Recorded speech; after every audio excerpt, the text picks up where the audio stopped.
Alright, what's going on, Shy Guy Army? Today we're gonna count down the top 10, the sexiest mobs in the Minecraft game. Number 10, 15 the chicken. This is a Minecraft video, what else can I say? I know everyone's been bombarded with funny block game for nearly a decade now, but I legitimately love this game and I've wanted to talk about it for a while. And what a better way to talk about it than using an overused format to rank the weird creatures I love the most.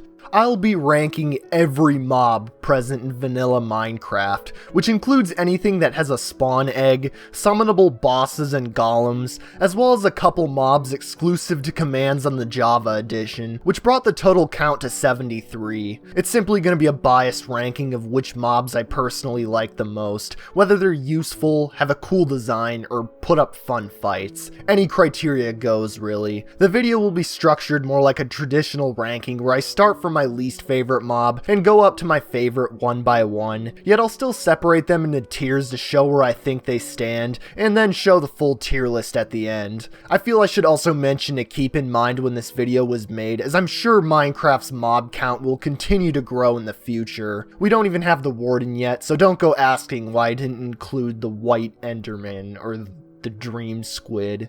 Strap on in, this is gonna be a big one. Number 73, the Cave Spider. I can think of very few poison enemies in games that are actually fun to fight, and cave spiders in Minecraft are certainly poison enemies. They have the exact same perks and AI that normal spiders do, except they apply a nice little poison effect every time they hit you. They exclusively spawn in abandoned mine shafts, so you won't be encountering them often, but receiving the status deep underground, alongside fighting every other monster on the block, can be a death sentence. Good luck getting your shit back in time if you die. I wouldn't say this mob is terrible from a design perspective. You gotta have some danger when decent rewards are involved.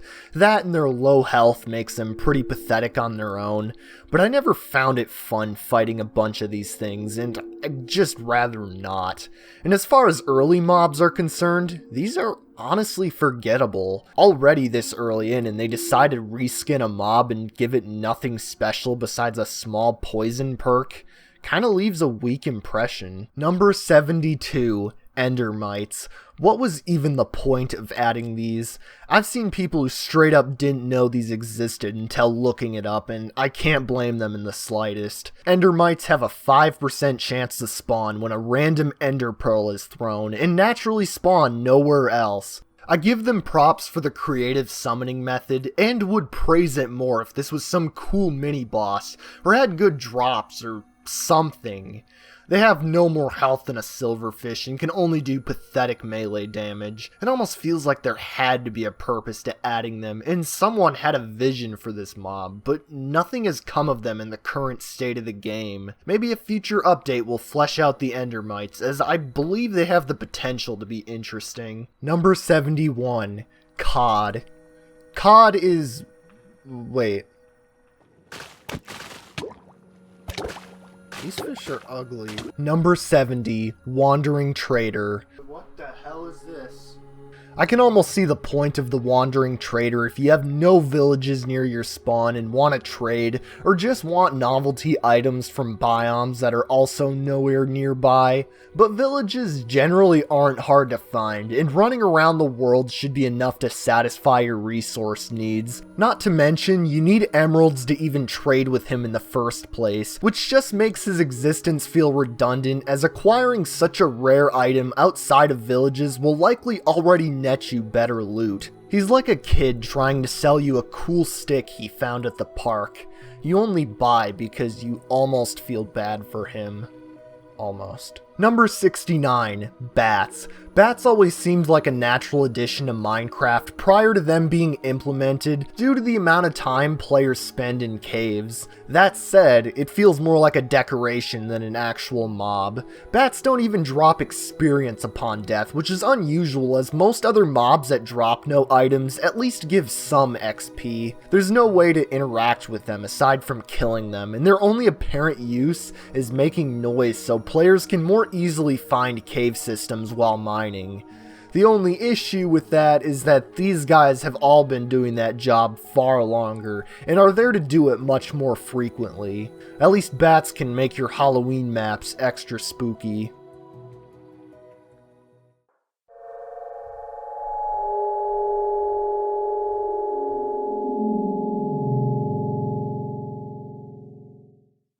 Number 68, Silverfish. What a weird mob. Even though silverfish have been in Minecraft for as long as I've been playing, I've only fought them a few times in survival. That's mainly because these things are exceptionally rare, only spawning in special generated structures such as strongholds. Silverfish take the form of stone blocks and act as a sort of mimic type enemy that attack you if you mine the block they rest in. Silverfish hiding nearby will come out and attack you if you mine one of these trap blocks, and it's kinda cool seeing the blocks beneath your very feet bursting as all these bugs start swarming you. Individually though, they're weak as hell. Number 67, Squid. Squids were the first aquatic mob added to Minecraft, and I honestly could not tell you why.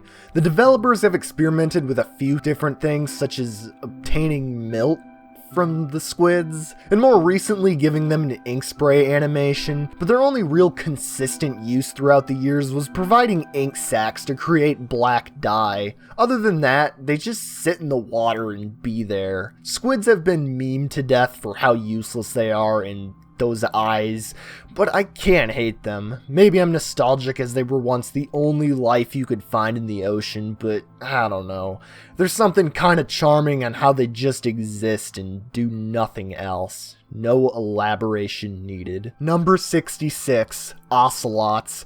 Ever since ocelots became separate mobs from regular cats, their existence has felt rather redundant. Ocelots are rarely found in a rare biome, so I kind of feel pride or accomplishment or whatever when I find one, but these mobs don't do a whole lot for me. They're cute and can scare away creepers and phantoms, but regular kitties just do the same thing and can actually be tamed. Number 65, Zombies. By far the most basic hostile mob in the game, zombies have nothing interesting going for them, yet the game is far better off with them. You can't just expect a new player to kill 2 skeletons and a creeper as soon as they craft their first wooden sword, so you need training dummies. That's not to say zombies are completely useless against more seasoned players, as what they lack in unpredictable attacks, they make up for in numbers through their insane spawn frequency, and just showing up at the worst times. But if you don't get cornered by any other mobs, you should be fine.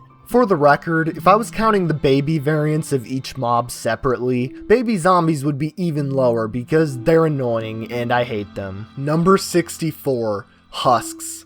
Literally just zombies that can inflict hunger and survive sunlight. This makes husks a bit more threatening as the sun won't wipe them all out when it rises, but they can't even spawn in bright areas, so the enemy designed to survive in the day won't even have much of a chance to kill you during the daytime. Even if you get chased during the day, every actually dangerous nocturnal mob will be hiding / burning away, so they have nothing for even a remote challenge.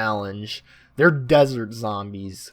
Scary. Number 63, Zombie Horse. Despite having a spawn egg, the zombie horse is still unimplemented as you can only tame it through commands and it can't spawn naturally. This one was hard to rank as it really isn't a complete mob and could possibly be expanded upon in the future, but for now it's just a cool little thing to mess with using cheats. Number 62, Glow Squid. Because the Glow Squid won a fair and honest election, it is my responsibility to treat it with honor and gratitude. Thank you, Glow Squid, for all you have done for this country. Glow Squids are recolored squids. They look pretty and drop glowy sacks that can be used to make things like item frames and signs even glowier.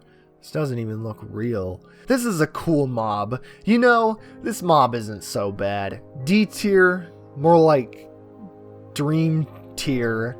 I wish more mobs had glowing capabilities. That would be cool and awesome, especially if they're of the cephalopod variety.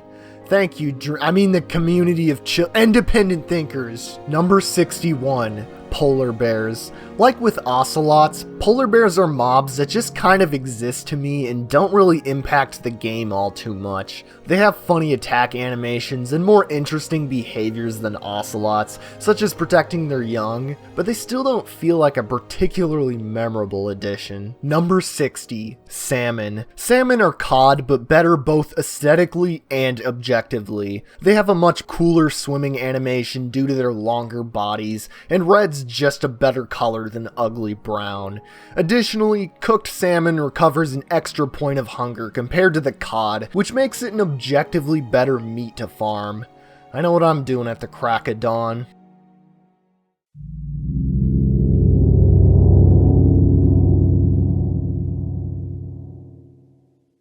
Number 59, skeletons. If this ranking was made before shields were added into Minecraft, I would have dropped skeletons down at the bottom, no questions asked. Skeletons are the only ranged mobs you'll fight often in the overworld, and can decimate your health bar long before you even get decent equipment. Admittedly, the game would have been too easy without them, but it still felt like they were missing a proper counter, especially if they ganged up on you. Not to mention, they kept buffing these bastards, because apparently that was needed for a better gameplay experience. Now that the shield is easily craftable once you get your hands on iron, you have a much better chance against skellies, but you aren't invincible. Look the wrong way and they'll play your ribcage as if it were a xylophone like the good old days. The day balance was restored was a beautiful day indeed. Number 58, the Killer Bunny. Now here's a mob that can only be spawned through summon commands. The Killer Bunny is a variation of the bunny that attacks players as well as foxes and wolves,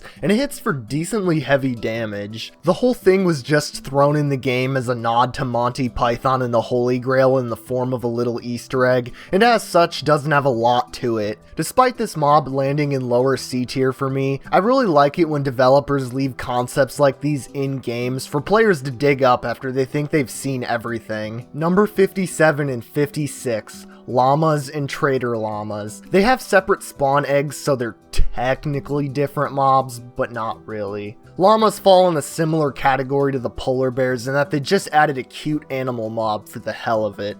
Or maybe so this jackass doesn't get lonely. Llamas act as diet donkeys in that they can haul luggage but can't be controlled when you ride on them. You can also place carpets on them to give them attire, but this isn't useful for anything outside of fashion purposes. All this made me want is for them to actually add these patterns as placeable carpet blocks. I suppose their intended purpose is to be led by a lead and used as extra inventory space as they follow you, which is cute, but there are far more practical alternatives to address low inventory space. Number 55, witches. I remember being excited when this mob was first added due to them and their huts being a relatively rare find, and it just feeling like a cool, spooky addition to Minecraft's ambiance. While I still think an enemy that uses potions is a neat idea, I never found fighting witches to play out as interesting as the concept sounds. Sometimes they'll splash a harmful potion, but my experience often just boils down to repeatedly hitting them with a sword as they continue healing until they can't take my hot Minecraft DPS build, which is a shame since they have a whole arsenal, but the dominant combat strategy doesn't allow it to be of any use. This could be more of an issue with Minecraft's admittedly simple combat, heavily incentivizing your gear quality in any head-on fight, but it certainly doesn't benefit a rare mob like a witch to have even a stone sword to make quick work of it. The most interesting mechanic I've seen from witches is their ability to support illagers during raids. There's definitely an interesting base for a mob here, but I think it'll take some tweaking before it can truly shine. Number 54,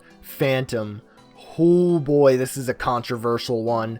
Ironically enough, the Phantom was the first mob to win an official community vote, but I think we already know how those can turn out. The drawing and concept behind the Phantom seemed cool, which is likely why it won, but players would come to despise this thing once it was actually implemented into the game, mainly noted for its garbage AI and just being a nuisance as opposed to a threat. The moment you don't rest for a few days is the moment they'd come in the truckloads on their way to dive bomb your ass, but they stood no real chance if you found some form of shelter to block their trajectory, which just served to discourage night exploration by annoying you, and good luck trying to get everyone to sleep on a large multiplayer world. I'd actively admit these are the worst designed mobs in the game, and I could see why almost anyone would drop them to bottom tier in a heartbeat, but the concept is so awesome and I still haven't let go. A mob that actively hunts you down after you haven't slept in a while is terrifying, and reintroduces that fear new players felt when wandering at night for the very first time. Maybe I should be looking at the execution more than the idea, hence why I couldn't justify putting it any higher, but I feel like this mob has potential to be really cool if they tweaked it in all the right ways. Maybe increase the time it takes phantoms to spawn on normal difficulties, give them the ability to phase through blocks, or make them become more dangerous the more time it's been since you've slept. I feel like there's a cool niche these things can fulfill, and I don't think they're a lost cause doomed to eternal infamy. Number 53.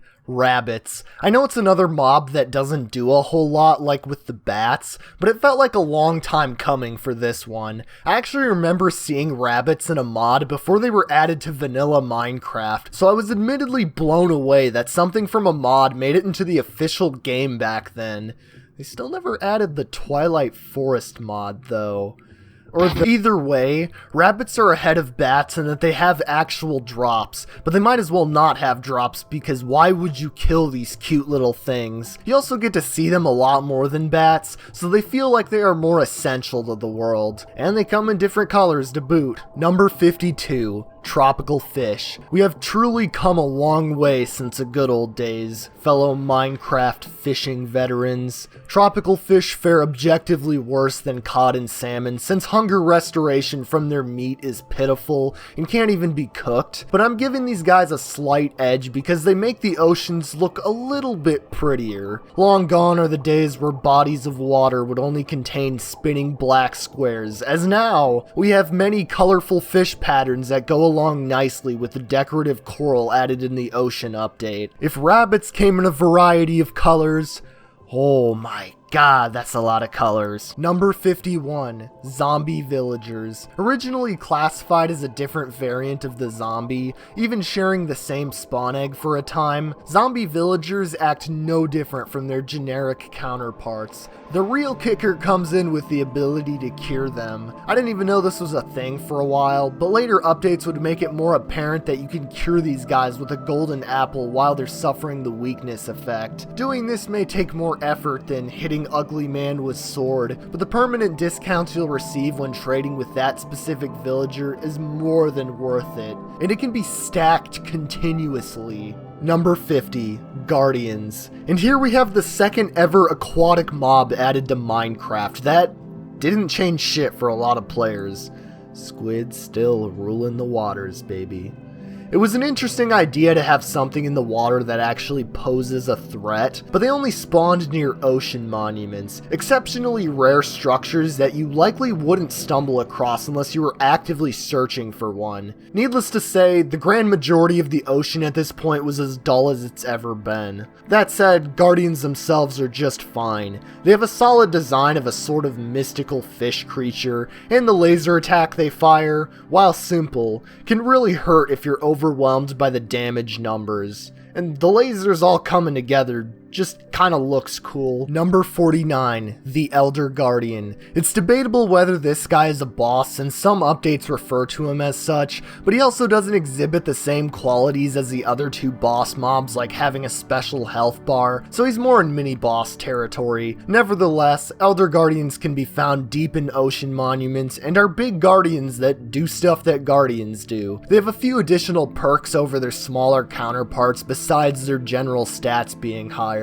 Most immediately noticeable, Elder Guardians inflict mining fatigue on any player within a certain vicinity from them. Removing the option to just mine through the monument and immediately find the elders is an optimal strategy. It's an interesting idea to make the player explore the labyrinth as opposed to digging through everything for the treasure, though it does bring up the question whether this fits the design philosophy of Minecraft, being able to play however you like. I for one welcome the change of pace, as many other naturally generated structures oh yeah, they have a jump scare.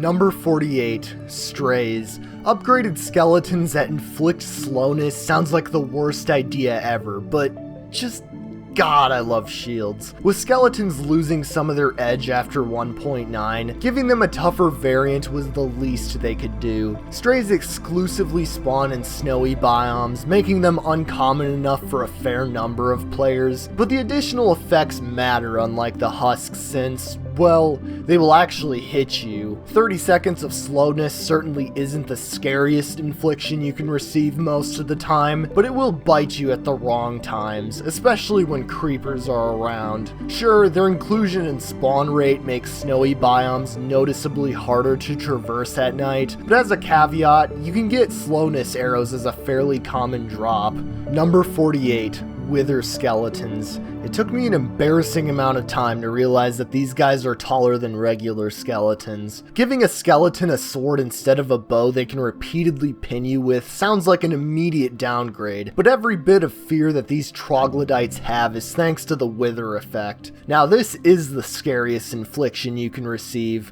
It really just works as an advanced poison that can kill you, but you might as well just kill me if that's what mobs aim to do with every other debuff. Even on its own it can be tough stuff to survive, but pairing it with literally any other hostile mobs will guarantee you another 10 minutes of following Z coordinates to get back to the damn Nether Fortress. Wither skeletons being the common lackeys inside Nether Fortresses should give you a pretty good idea to come prepared when storming one of these bases. And while they may just be a recolor of the skeleton, I just love their connections to the Wither, as it might be my favorite mystery in Minecraft's lore, if you can call it that.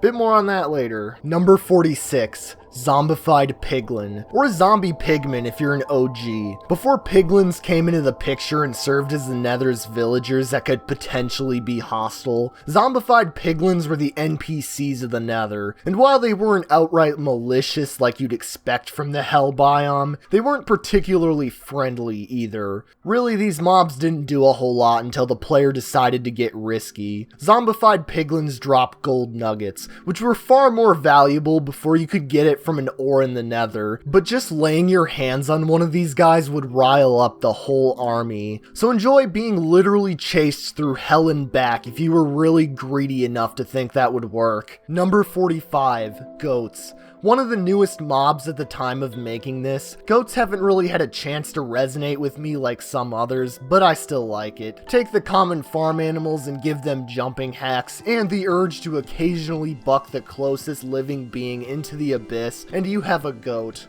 And the goats in Minecraft are also pretty cool. Number 44 and 43. Pillagers and Vindicators. They're not carbon copies like the two llama variants, but I have similar enough opinions on them that I thought it'd make sense just to group them together. They essentially serve as the introduction to the new, once upon a time, illager type of mob, as they'll most likely be the first ones you encounter, and as such, neither are much of a hassle to take out. Pillagers are basically skeletons with crossbows instead of regular bows, and they don't burn in sunlight. Vindicators chase you around their mansion with an axe, ironically the more amusing of the two. The most interesting mechanic when it comes to these guys is the raids, which can be started upon acquiring the bad omen effect from killing a pillager captain. These guys mostly make up the cannon fodder in the raids, with Vindicators being slightly rarer and doing more damage, but the mix of the pillagers' ranged projectiles and the Vindicators' melee attacks complement each other nicely. Number 42. Piglin Brute. Bastions have some of the best loot in the entire game, so why wouldn't they have hulking, axe-wielding beasts wandering the area? The Nether isn't gonna give away precious loot like candy. That said, these guys are dicks. Everything that works to neutralize a regular piglin like gold and soul torches doesn't phase these big bastards, as they'll come charging towards you if you're anywhere near them. There are no gimmicks with the brutes. They do heavy damage and take hits just as well. well. Even fighting one-on-one with a brute will often lead to your guts and loot spilling everywhere, unless you have top-notch equipment. Strangely enough, the existence of this admittedly simple mob leads me to be a lot more experimental with my block placement while pillaging a bastion, as hitting them from an advantageous angle would often be the safest way to take them out. And it also probably didn't help that I only had iron equipment when I started doing these raids. That's probably not a good idea. So yeah, it makes sense why they were added to give bastions a proper threat, but I won't forget my 2 ancient debris that despawned because of them. Bitch.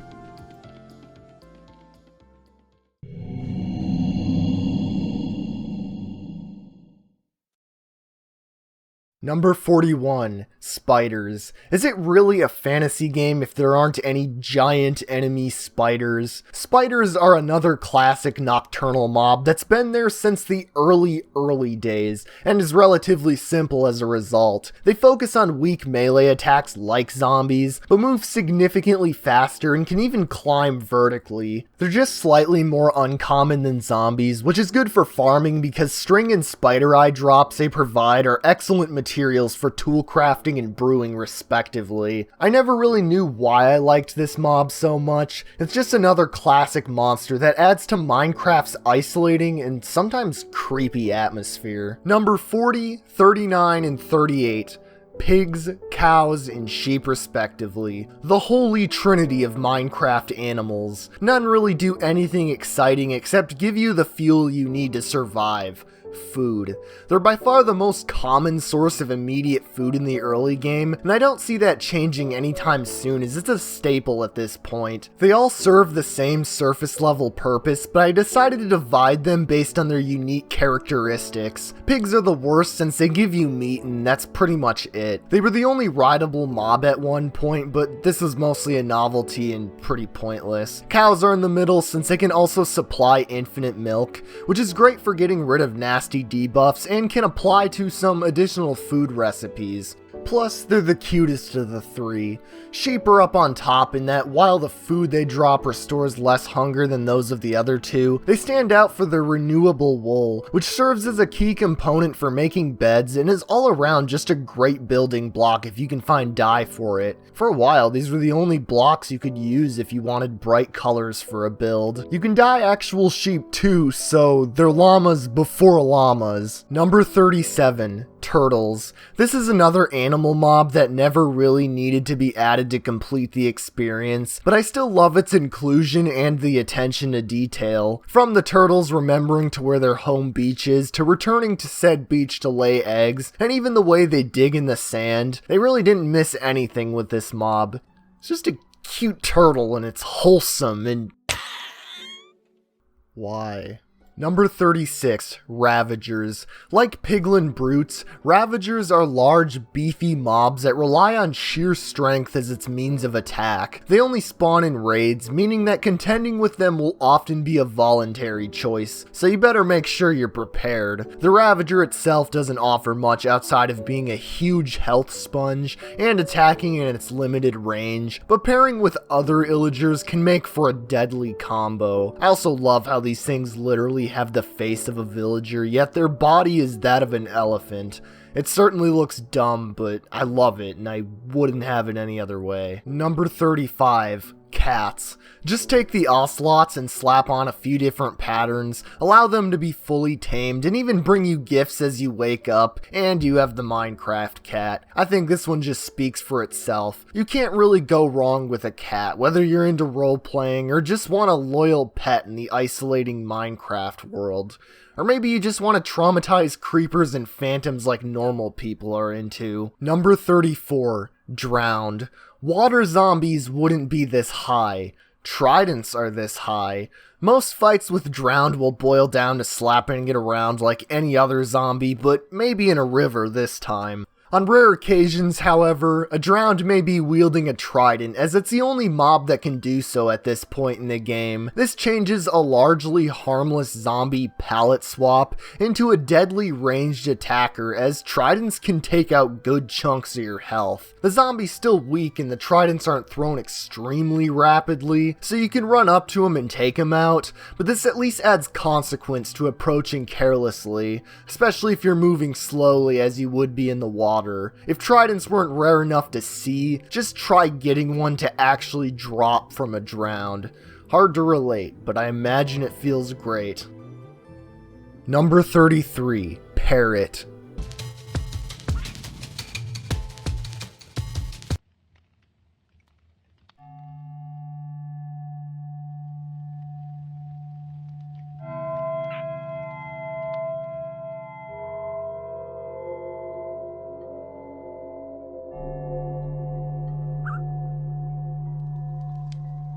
This is a pretty good mob. Number 32, 31, and 30. Donkeys, mules, and horses respectively. I remember back in the good old days when I thought these mobs were literally no different besides their design and sounds. I remember back in the gooder older days when horses were the hot new thing. Holy crap, they added redstone blocks? Neither horses nor saddles were particularly easy to come by, which made it extra special when it all came together. What you got was a far more reliable form of transportation than pigs, minus the hassle of setting up a whole railway for a minecart. And boats were bad. The reason I separated the horses from the donkeys and mules is because, as hinted before, there are differences despite them all serving a very similar purpose. Donkeys can carry cargo but are the slowest of the bunch and aren't really optimal unless you want to make an ass out of yourself. Mules are just donkeys but faster and better. Horses cannot carry cargo like mules and donkeys, but are the fastest of the bunch, which serves its transportation purpose a bit better for me in most cases, since I never usually need the extra cargo space, though the mileage with each may differ based on which playstyle you choose. Number 29, Chicken. So at the 15th place for the sexiest mob we oh wait, we aren't doing that video anymore. You could really put the chicken up there with the holy trinity of Minecraft animals, as it also serves as one of the most common sources of meat. The food can poison you if eaten raw, so it's not the best choice to quickly filling your hunger in the wild, but the chicken's other drops put them ahead of the other animals. Feathers can be used to make arrows, which aren't particularly hard to get from killing skeletons, but it's always nice to have extra materials if you can rely on your bow a lot. The real game changer is the eggs that chickens periodically lay. Eggs have a 1 in 8 chance of spawning a chick when thrown, and they could be a good alternative to breeding as long as you have one chicken to lay more eggs. They can also be used in certain food recipes, which makes the item more useful for maintaining a good food supply, both through its use in recipes and keeping your nearby chicken population alive. I actually find pumpkin pie to be one of the most farmable food sources in the late game, and that's all thanks to eggs, sugarcane, and pumpkins all being easily farmable once you get your hands on the right materials. Number 28 and 27, the magma cube and slime respectively. I never knew why piles of gelatinous substance were so popular with everyone who makes video games, but here we are.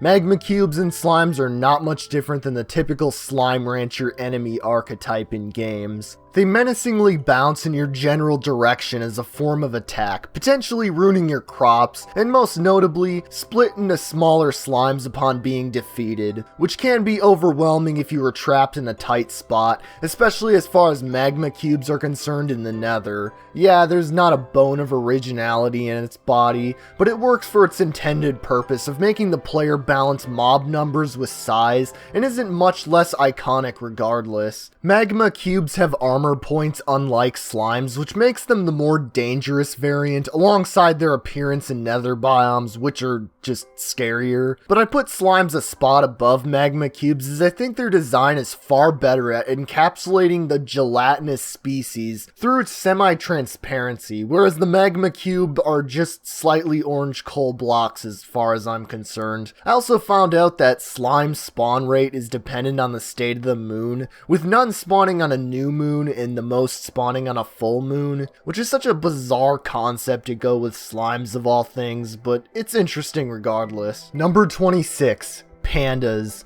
Jungles always felt like a biome that had so few animals despite how full of life it could be, and that notion never really started going away until the introduction of the pandas. For all intents and purposes, pandas don't serve any practical purpose if you're looking just to get money and kill bitches, but you see, nobody asked. I've made many statements on how certain mobs have an insane amount of effort into programming small details, but this is either witchcraft or Introduction to Java 2nd edition. Each panda has its own genetic values, which determines its personality and corresponding behavior patterns that fall in line with that personality. Worried pandas are startled by most other mobs, playful pandas roll and jump around as adults, aggressive pandas continuously pursue you if you disturb them, brown pandas are just kind of elusive and rare. I think you get the picture. I'm sure someone could look at all this extra code and say, yeah, why did they even bother? But it adds so much more depth to breeding that isn't seen in any other mob and can be quite entertaining to mess with. It's so good that they brought this genetic stuff to real life. Maybe that's why my son was born a different color?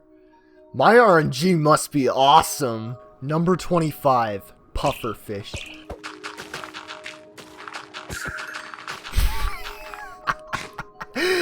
That is the sign of a funny guy. Number 24. Snow Golems. This is a nostalgic mob I remember being amazed to find, considering I thought every mob in the game besides the Ender Dragon had a spawn egg. Snow Golems are made by placing down a couple of snow blocks and a pumpkin on top. They may look like something that would attack you, but what you now have is a cute little snowman that fights off monsters for you. And it does this very badly. I always thought the snow golems did small amounts of damage to chip away at monsters, but it does nothing. Unless they're fighting blazes, which would kill them in 2 seconds anyway. And also, why would you bring these to the Nether in the first place? Their attacks don't do a single health point of damage, so unless you want to set off creeper explosions randomly around your house, these guys really serve no purpose. In a sense, they kind of feel like Easter egg mobs that weren't really supposed to have a place in the game.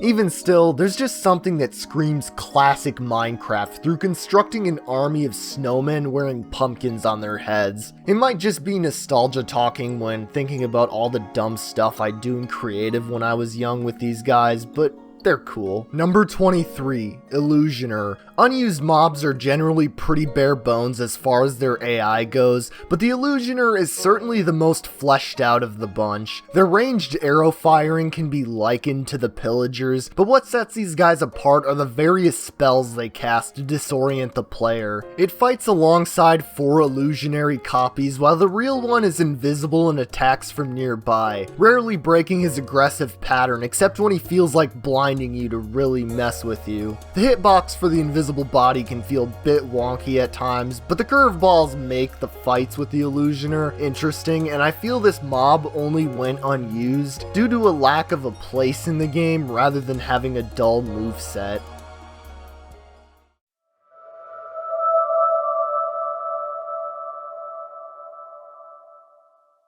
Number 22. Piglins. Unlike the big bastards, regular piglins have many workarounds and can actually be quite useful in your journey to reach the end. They hit pretty hard on their own as their gear isn't half bad, but the key to beating piglins is to not even fight them. Equipping yourself with at least 1 gold armor piece will change this immediately hostile mob to a neutral mob. You can further this alliance by throwing gold ingots to barter with them, which can net you some useful items like enchantment books and ender ender pearls. Even as newfound trading partners, you must still tread carefully around these guys, as mining gold or looting chests will provoke them, and fighting back against an oncoming brute still counts as showing hostility towards them. You'll just have to plop down a few soul torches to drive them off, and hope the brutes don't two-shot you before you put up blocks for protection. I just like their inclusion for the simple fact that it gave gold a much needed purpose, as gold equipment usually wasn't worth making in the past due to its low durability. Number 21. Dolphins. As far as animal mobs are concerned, dolphins are among the more interesting additions in recent years. The attention to detail in their behavior is nothing less than the treatment newer mobs have been getting, but they achieve bonus points because they're actually useful. Aside from fitting the theme, dolphins were perfect for the aquatic update in that they proved to be a very helpful ocean navigator. Swimming close enough to a dolphin in Java Edition will give you a significant speed boost through the Dolphin's Grace effect, and will even guide the player to nearby ocean structures if fed raw fish. Finding treasure maps in certain structures can lead to exceptional loot chests in the early game, so I can't overstate how welcome it is to have a mob that helps you outside of killing it for food. Number 20.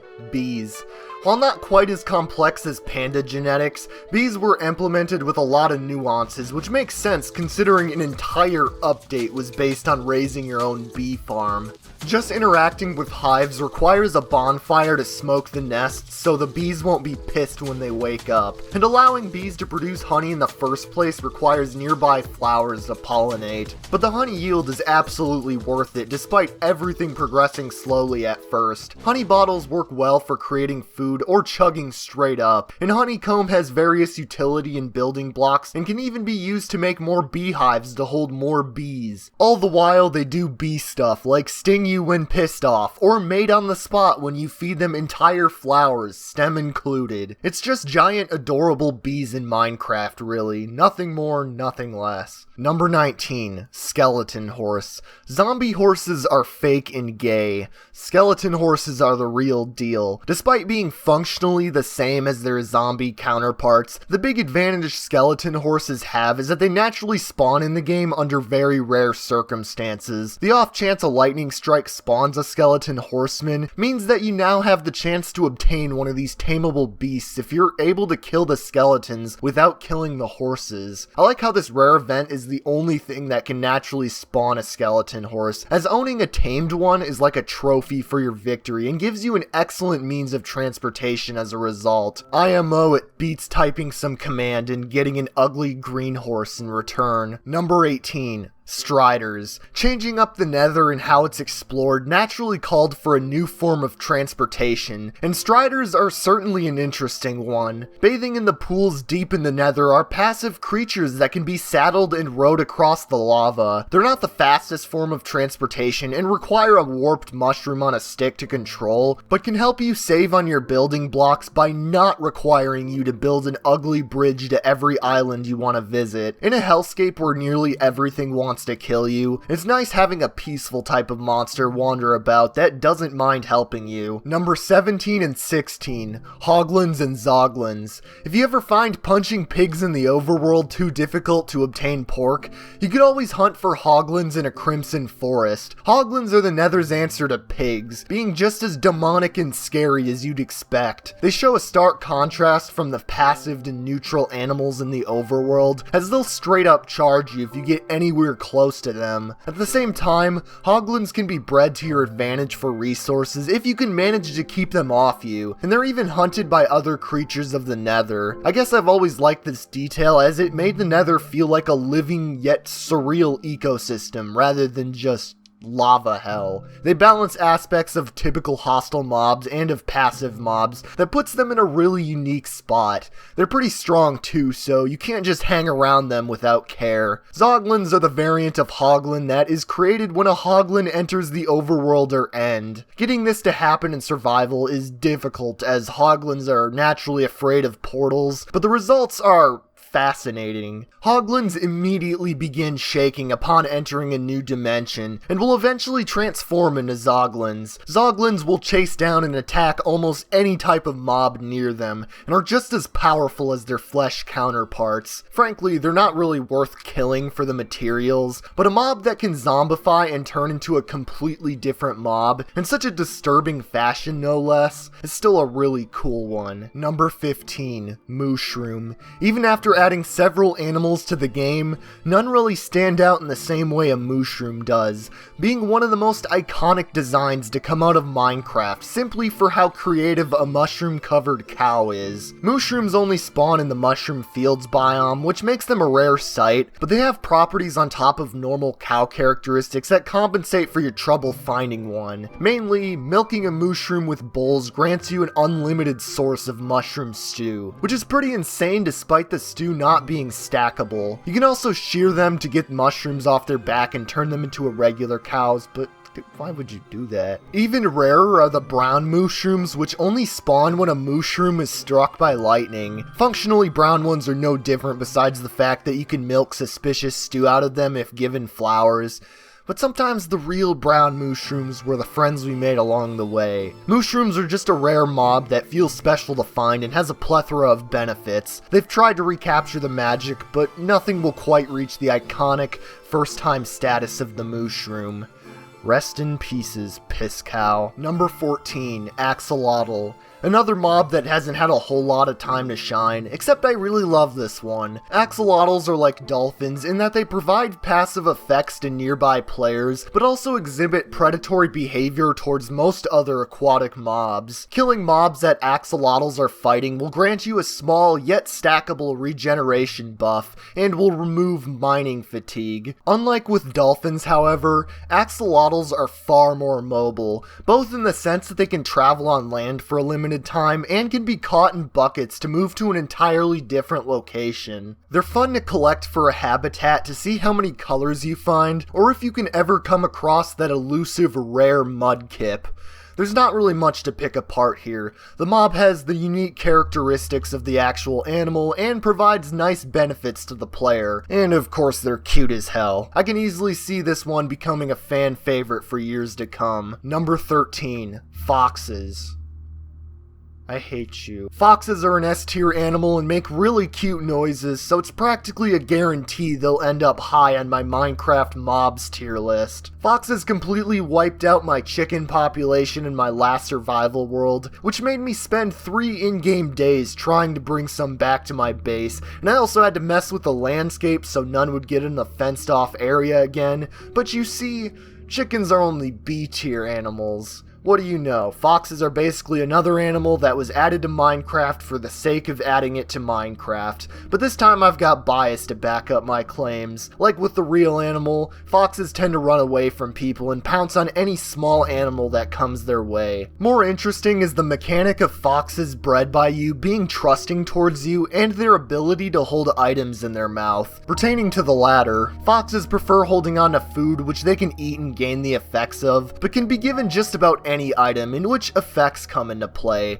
such as enchanted weapons giving the foxes those enchantments on their attacks. Why set the chicken ablaze with your fire aspect sword when the fox can do it on its own? It's not the most practical feature, but nevertheless is a fun game mechanic to experiment with using different items. Number 12, Ender Dragon. Vanilla Minecraft doesn't have enough big bosses, but the ones it does have certainly put up good fights. If Minecraft were to have an end per se, the aptly named Ender Dragon would be the only thing between you and finishing Minecraft. Going to the end dimension is such a long-winded process spanning the entire game that you should best prepare to face what lies beyond that portal. The Ender Dragon is the most complex fight in the game thanks to the arena. End crystals that can heal the dragon lie on large obsidian towers, which are essential to take out if you want to keep its health down. There are many approaches you can take to destroying the crystals, such as firing arrows from afar, or building your way up to the top of the towers, all the while avoiding the Ender Dragon dragon's attacks. The attacks are relatively straightforward, consisting of dives and breathing fire that leaves harmful lingering effects, but they hit for nasty damage being such late game. Additionally, the end is covered with enderman, which will become hostile towards you if damaged by the dragon. A combination of using the right items to defend yourself and finding the right moment to strike back, and also probably using beds, will help you come out on top,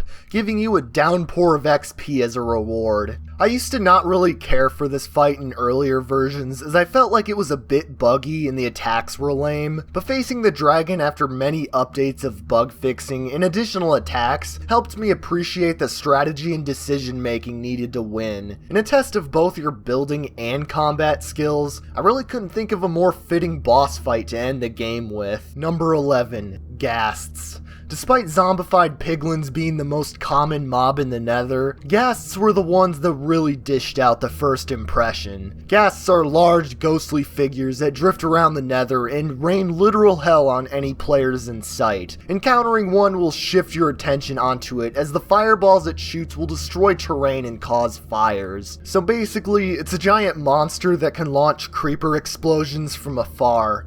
Sound fun? As annoying as these barrages can be while exploring, you don't need a ranged weapon to kill a ghast. The fireballs can be deflected if hit at the right time, and will take out a ghast if it lands. Granted, the fireball hitbox can feel a bit finicky, and you will be putting yourself in harm's way, but I still find it a neat risk-reward mechanic to sort of parry its attacks without using up arrows. The one thing everyone remembers most about ghasts are the sounds they make.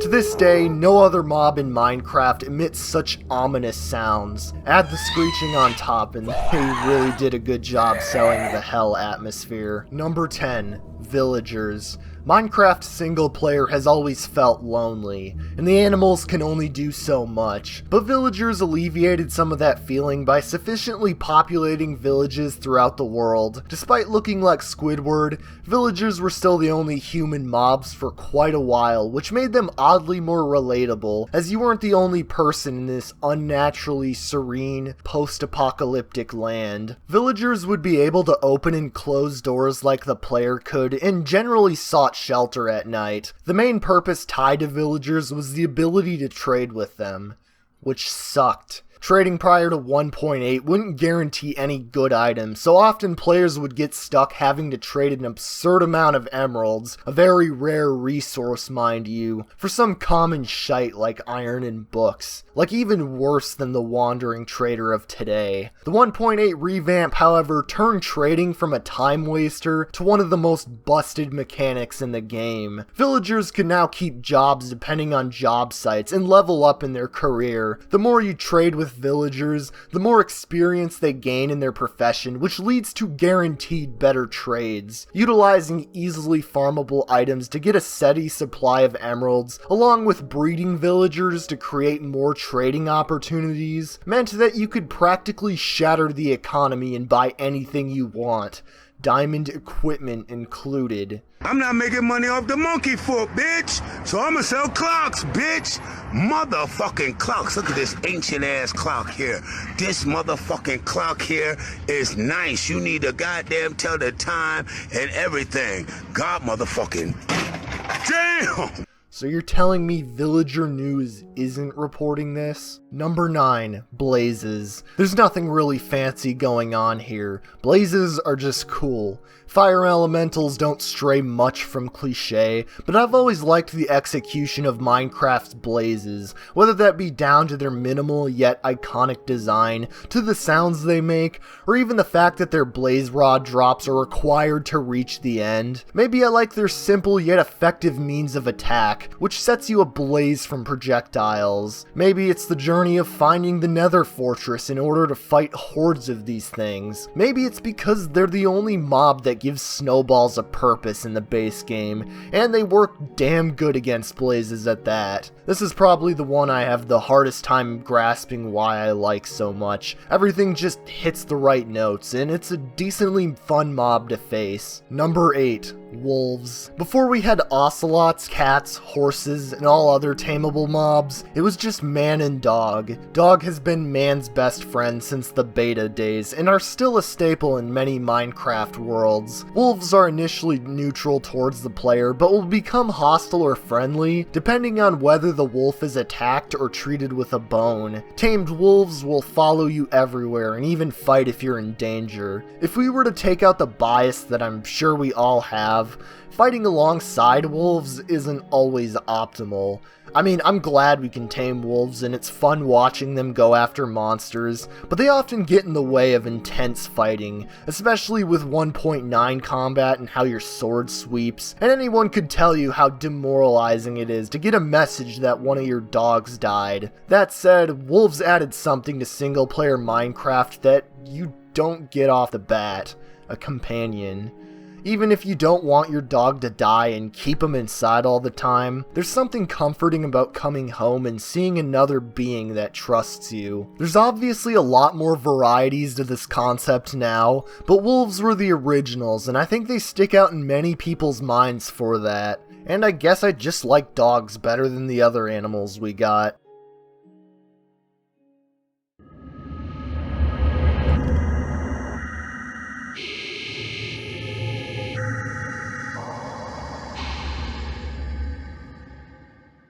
Number 7. Iron Golems. Starting off the S tier strong are the hulking iron daddies that protect the villages. Iron Golems follow the same concept as snow golems in that they fight off hostile mobs, but the key difference is that the Iron Men are actually good at their job. Their attacks deal a hefty chunk of damage and they have a large health pool to improve their survivability. Unlike snow golems, Iron Golems began to naturally spawn in later updates, which differ from player-built golems in that they're neutral and will attack players if the player harms the villager it's protecting. I always thought the relationship between these hulking giants and the villagers was really cute, and I especially love the animation where the golem holds out a poppy for a villager. Universal among all iron golems though is its hatred of monsters, as iron golems will attack indiscriminately for almost any type. Building one yourself costs a lot of iron, but I always felt like it was worth it watching an army of these beasts patrol your town and send zombies into the air. Not to mention, their strength really comes in handy during raids. The only drawback is that they move so slowly, which can lead to them taking lots of hits before approaching ranged mobs. Thank you, skeletons! But I gotta love them for giving their all to kill every monster in sight. Number 6. Shulkers. Perhaps one of the strangest, most unique mobs in the game, Shulkers can only be found exploring the ends of the end in the end cities. Shulkers are mostly stationary mobs that blend into their surroundings to catch you off guard. They attack with projectiles that cause you to levitate, which can either act as a blessing or a curse depending on how you think to use it. The fall damage from the height can easily kill you if you aren't careful, but free flight also serves as an excellent tool to scale the end cities, so long as you watch the time you got left in the air and watch the platforms under you. Even if you think you're comfortably nested under a block to prevent you from going any higher, the projectile tracking is better than you'd think, and it packs quite the knockback that'll feel welcome to throw your ass out into the open. The design is pretty genius, both for how they encourage you to think on your feet,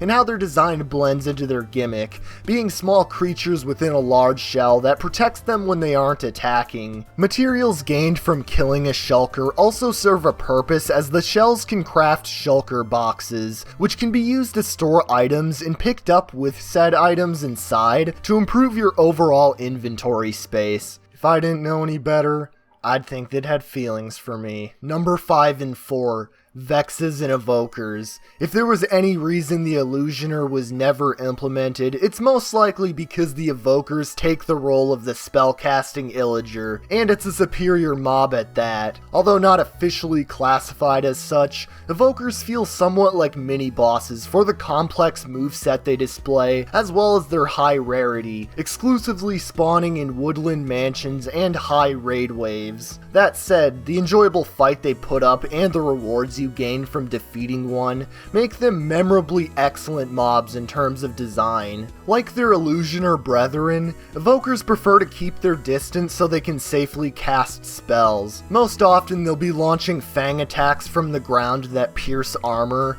but the trouble doesn't really start brewing until they summon Vexes, small ghost-like entities that fly around phasing through blocks. On their own, they aren't that bad, as they can only charge at you, with the challenge being their small hitbox and decent damage, but facing a group of them is a whole different story. Just decent damage will stack up quickly with a bunch of these guys on you, and it really requires you to divert your attention to both fight off the Vexes and kill the evoker before he can summon more. I can see why people wouldn't like being swarmed by a bunch of little ghosts, but I think they add to the thrill of taking on a tough mob while managing your attention towards other enemies. Combine this with the Totem of Undying you're guaranteed upon victory, and it's more than worth it. The totem serves as a way to basically cheat death, with the catch being that you must hold it while you die, and that alone is one of the coolest recent additions to Minecraft's combat. Good spoils just complement the fight all the more. Number 3. Enderman. The design of the Enderman takes me back to when the Slender Man was actually a creepy monster. Granted, my Slender x Jeff the Killer erotica may have helped kill that illusion, but I digress. Endermen are mobs that are rare enough to not feel like fodder, but also common enough to where you really feel their presence is always there. A feeling also enhanced by the fact that they're the only mob that naturally spawns in all 3 dimensions. You can usually find at least a few wandering around in dark areas, yet interestingly enough, they don't go after you. They pick up blocks, which is a property that no other mob has, but intentionally ignore you and every other mob around, which makes it all the more jarring when you aggravate one. Just looking an Enderman in the eyes is enough to send it into a frenzy, where it'll violently pursue you while stretching its jaw further than it really should go, all the while listening to a humming that is up there as one of the creepiest sounds in the game. Endermen only have one distinct melee attack, but will teleport sporadically, making them very tough to keep track of. Blows from these guys won't be nice on your health, so fighting head-on often requires some sort of strategy, whether that be abusing their weaknesses through their inability to touch water, or turning their towering figure to your advantage. They completely ignore all projectiles as well, making it to where you have to get close to deal damage. They remind me of the big daddies from BioShock, in that they're strong, but you deliberately make the choice to fight them, and have ample time to prepare for the encounter, and you'll need to do it at some point if you want those juicy ender pearls, either as a useful means of transportation, or for entering the end itself. Everything from the creepy design to the threatening power makes Enderman such a joy to have in the game, and is a perfect example on how creative Minecraft can be with its enemy design. Number 2. The Wither. If the Ender Dragon was Minecraft's final boss, the Wither would be the optional super boss. I'm actually going to use gameplay from the Bedrock edition for this entry because the Wither was significantly buffed in that version, with better AI and twice as much health, which makes it the overall better fight in my opinion. The Wither can only be constructed by the player, making a totem from soul sand and wither skulls, so the farming better give you time to think over if you really want to fight this thing. The Wither has the most health out of any mob in the game on both Java and Bedrock, and isn't short on tricks up those 3+ heads. I say plus because the Wither's main form of attack is launching extra heads at you, either causing minor explosions or the dreaded Wither effect to anything in its wake. You'll want to bring extra milk buckets to make it through this long battle. Finally, taking the beast down to half health gives it a buff that protects it from arrows and tridents, something that'll require a workaround often as the Wither loves to fly around. Bedrock Edition exclusively gave the Wither the abilities to block out sunlight and summon Wither skeletons. All these add up to create an unpredictable monster that rewards you with a Nether Star upon defeat,